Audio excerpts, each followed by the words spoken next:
मंडळी, सर्वोच्च न्यायालयात गेल्या एक आठवड्यापासून ठाकरे गट आणि शिंदे गट यांच्यातील शिवसेना पक्ष चिन्ह आणि पक्षाच्या नावाबाबत सुनावणी सुरू आहे. या सुनावणीचा चौथा दिवस सुद्धा पार पडलाय आणि यावेळी झालेल्या दोन्ही आठवड्यांमधील सुनावणीत ठाकरे गटाचे वकील कपिल सिब्बल यांनी मांडलेली बाजू न्यायालयामध्ये वरचढ ठरली आहे. या चारही दिवसांमध्ये सिब्बलांनी न्यायालयामध्ये अगदी मोजकेच मुद्दे मांडले, पण ते मुद्दे सिब्बलांनी शेवटपर्यंत लावून धरले. त्याचे पुरावे कोर्टात दिले. या 2018 मध्ये शिवसेना पक्षाची घटना निवडणूक आयोगाकडे देण्याचा मुद्दा असेल किंवा मग विधिमंडळ पक्ष विरुद्ध राजकीय पक्षाचा मुद्दा असेल, सिब्बलांनी जे काही मुद्दे मांडले ते अगदी तगड्या तयारीनिशी मांडले आणि त्यामुळेच ठाकरे गटाच्या नेत्यांमध्ये शिंदे गट विरोधातील विजयाची आशा पुन्हा प्रज्वलित झाली आहे. त्यामुळे ठाकरे गटाचे ज्येष्ठ वकील कपिल सिब्बल यांनी कोर्टामध्ये चौथ्या दिवशी नेमके कोणते मुद्दे मांडले आणि सोबतच गेल्या 3 दिवसांमध्ये सिब्बलांच्या कोणत्या युक्तिवादामुळे ठाकरे गटाचं पारडं जड ठरायला लागलंय, हेच आजच्या व्हिडिओत सविस्तर पाहायचंय. नमस्कार. सुरुवातीला शिवसेना पक्ष आणि चिन्हाबाबत पहिल्या 3 दिवसांमध्ये कपिल सिब्बलांनी कुठले महत्त्वाचे मुद्दे मांडले ते अगदी थोडक्यात पाहू. बघा, सिब्बलांनी मांडलेला पहिला महत्त्वाचा मुद्दा होता शिवसेनेची स्थापना 1966 मध्ये बाळासाहेब ठाकरेंनी केली होती. त्यानंतर 2013 मध्ये उद्धव ठाकरे यांची पक्षप्रमुख म्हणून नियुक्ती झाली आणि 2018 मध्ये पक्षाच्या अंतर्गत निवडणुका सुद्धा नियमांनुसार पार पडल्या. या सर्व प्रक्रियेची अधिकृत कागदपत्र न्यायालयात सादर करण्यात आली असून त्यामुळे पक्षाच्या वैध नेतृत्वाबाबत कोणतीच शंका राहत नाही. दुसरा महत्त्वाचा मुद्दा होता तो म्हणजे 2018 मध्ये एकनाथ शिंदेंची गटनेतेपदी नियुक्ती स्वतः उद्धव ठाकरेंनी केलेली. म्हणजेच शिंदे यांना मिळालेलं राजकीय स्थान हे मूळ पक्ष प्रमुखांनी दिलेलं होतं. त्यामुळे नंतर त्याच पक्षावर आणि त्याच्या नावावर दावा सांगणं हे घटनात्मक दृष्ट्या ग्राह्य धरता येणार नाहीये. त्यानंतर तिसरा महत्त्वाचा मुद्दा सिब्बलांनी मांडला होता की राजकीय पक्ष आणि विधिमंडळ पक्ष हे दोन पूर्णपणे वेगळे घटक आहेत. केवळ आमदारांची संख्या जास्त असल्यामुळे एखादा गट मूळ राजकीय पक्ष ठरत नाही. आणि त्यानंतर सिब्बलांनी मांडलेला चौथा महत्त्वाचा मुद्दा होता की एकनाथ शिंदे आणि त्यांच्या गटातील आमदारांच्या अपात्रतेचा मुद्दा वेगळा आहे. दुसरीकडे निवडणूक आयोगासमोर पक्ष आणि पक्ष चिन्हाचा मुद्दा वेगळा आहे. सिब्बलांच्या मते आधी आमदारांच्या अपात्रतेचा प्रश्न ठरायला हवा होता, त्यानंतर पक्ष कुणाचा आहे हा प्रश्न हाताळायला हवा होता.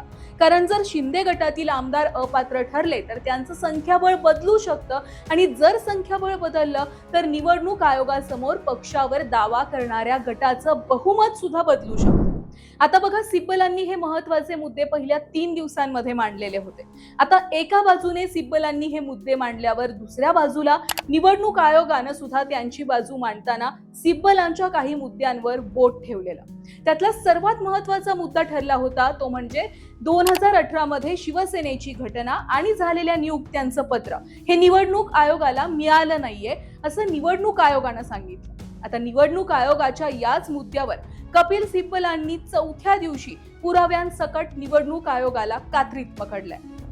बघा, चौथ्या दिवशी सिब्बलांनी निवडणूक आयोगाने जो प्रतियुक्तिवाद केलेला होता त्यावर टिप्पणी केली आहे. चौथ्या दिवसातला सिब्बलांचा सुनावणीतला महत्त्वाचा मुद्दा हा होता की आयोगाचा 2018 ची घटना माहीत नसण्याचा दावा खोटा आहे. सिब्बलांच्या म्हणण्यानुसार ठाकरे गटानं कायद्यानुसार 2018 मध्ये सगळ्या पदाधिकाऱ्यांची नावं आयोगाला कळवलेली होती. ठाकरे गटाच्या पत्रामध्ये स्पष्टपणे शिवसेना पक्षप्रमुख असा उल्लेख होता. तरी सुद्धा निवडणूक आयोग सोयीस्करपणे असं म्हणतंय की त्यांना 2018च्या घटनेची कुठलीच माहिती नाहीये. जर आयोगाला माहिती नव्हती तर पक्षप्रमुख या पदाची नोंद त्यांनी नेमकी कोणत्या बेसिसवर घेतली? सोबतच सिब्बलांनी याबाबत आणखी एक महत्त्वाचा पुरावा कोर्टात दिला. निवडणूक आयोग एका बाजूने म्हणतंय की 2018 मध्ये पक्षात केलेल्या नियुक्त्यांबाबत आयोगाला माहिती नाहीये असं आयोग म्हणतंय, पण आयोगाचाच शिक्का ठाकरे गटानं पाठवलेल्या 2018च्या एका पत्रावर आहे. मग हा शिक्का आला कुठून? बघा, हाच महत्त्वाचा मुद्दा सिब्बलांनी कोर्टामध्ये मांडला आणि सोबत शिंदे गटाला आणि निवडणूक आयोगाला चॅलेंज दिलंय की ते पत्र जर खोटं असेल, 2018 नंतर काढलेलं असेल तर कोर्टानं माझ्यासह ठाकरे गटावर कारवाई करावी. सिब्बलांच्या याच परखड आणि पुराव्यांसकट केलेल्या आजच्या युक्तिवादामुळे ठाकरे गटाची बाजू कोर्टामध्ये अधिक उचलली गेली आहे.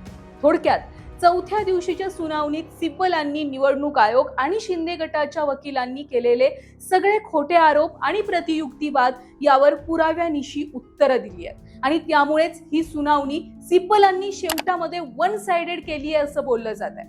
आता सिब्बलांच्या या युक्तिवादानंतर शिंदे गट काय प्रत्युत्तर देणार आहे आणि या सुनावणीचा निकाल अखेर कधी लागणार आहे हे भविष्यात समजेलच.